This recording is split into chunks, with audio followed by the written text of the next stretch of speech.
નમસ્કાર બાળ મિત્રો, આજે આપણે આપણી ચેનલમાં લઈ આવ્યા છીએ એક સુંદર મજાની વાર્તા, બહાદુર સિંહની વાર્તા.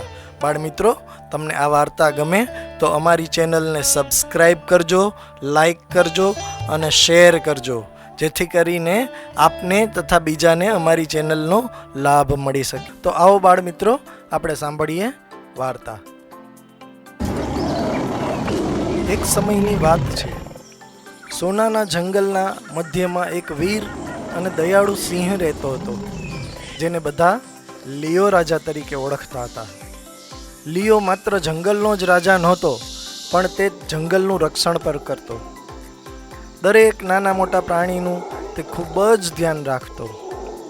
દરેક સવારના લિયો રાજા સનસાઇન પથ્થર ઉપર ચડી આખા જંગલને જુએ, પક્ષીઓને ચહેકતા, હાથી ત્રાસે કૂટ કરતા, વાંદરો ઝાડેથી ઝાડે ફૂલે ઠેકડા મારતા અને બધા પ્રાણીઓ સાથે ત્યાંથી વાત કરતા રાજા. જંગલના દરેક પ્રાણીઓ લિયો રાજાના રાજમાં ખૂબ સુખી હતા, ખૂબ જ આનંદથી રહેતા હતા, ચહેકતા હતા, મહેકતા હતા અને એકદમ ખુશીથી સાથે હળીમળીને રહેતા હતા. એક દિવસ અચાનક જ જંગલ ઉપર સંકટના કાળા વાદળો છવાઈ ગયા.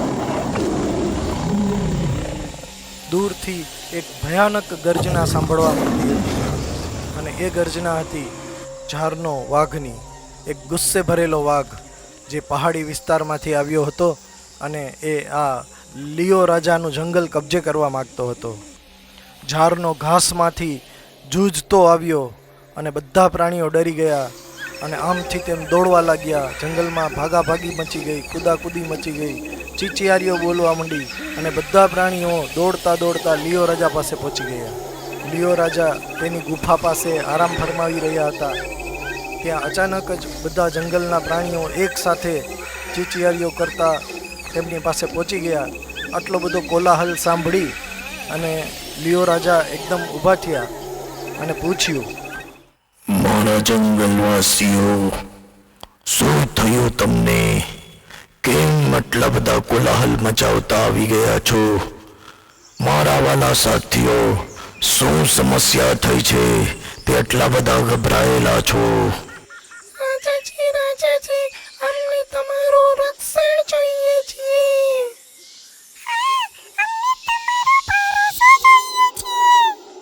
જરાય ગભરાશો નહીં, હું તમારા રક્ષણ માટે જ અહીંયા છું. પણ મને પહેલા બતાવો કે શું ઘટના ઘટી છે. રાજાજી, એક ખતરનાક વાઘ જંગલમાં આવી ગયો છે અને જંગલનું રાજ હથિયાવા માંગે છે. સાથીઓ, તમે જરાય ગભરાશો નહીં. ચાલો આપણે તેની પાસે જઈએ.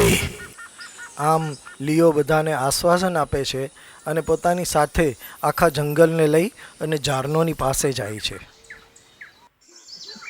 ઝારનોની પાસે આવી અને એમની સાથે વાર્તાલાપ કરે છે.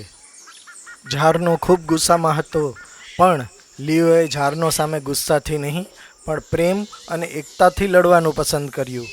તેણે એક એવો દબદબા ભરી દહાડ કરી કે આખો જંગલ તેજથી ચમકી ઉઠ્યો. નદીઓ ઝળહળતી, વૃક્ષો ઝૂમી ઉઠ્યા અને બધા પ્રાણીઓ લિયોને સાથ આપવા માટે ઊભા રહ્યા અને એક સાથે બોલવા લાગ્યા. આ જોઈ અને ઝારનો ખૂબ જ આશ્ચર્યચકિત થઈ ગયો. તેણે પોતાનો પરિચય આપ્યો. મારું નામ ઝારનો છે. હું આ જંગલમાં રાજા બનવા આવ્યો છું. ઝારનોની આવી વાત સાંભળી અને લિયોએ ઝારનોને કહ્યું, ઝારનો, આ જંગલ માત્ર મારું જ નથી પણ અમારું છે. આ જંગલમાં અમે બધા સાથે હળીમળીને રહીએ છીએ. શાંતિથી અહીંથી ચાલ્યા જાઓ, નહીં તો અમારો સંકલ્પ અને અમારી શક્તિ તમને હરાવી દેશે. લિયો રાજાનું નિવેદન સાંભળી ઝારનો સમજી ગયો. એને ખ્યાલ આવી ગયો કે જંગલના બધા પ્રાણીઓ એક થઈ ગયા છે અને એકતામાં જ શક્તિ છે. એને સમજાઈ ગયું અને બોલ્યો, હવે મને સમજાઈ ગયું છે. સાચી શક્તિ નખમાં નહીં, હૃદયમાંથી આવે છે. અને હું શાંતિથી જાઉં છું અને તમારા જેવા બનવાનો પ્રયત્ન કરીશ. એ દિવસ પછી સોનાના જંગલમાં ફરીથી શાંતિ છવાઈ ગઈ. દર વર્ષે ત્યાં વીરતા દિવસ ઉજવવામાં આવતો. તો બાળ મિત્રો, કેવી લાગી તમને વાર્તા? આ વાર્તાની શીખ છે કે એકતામાં જ શક્તિ છે. તો માટે એકતા બનાવી રાખો.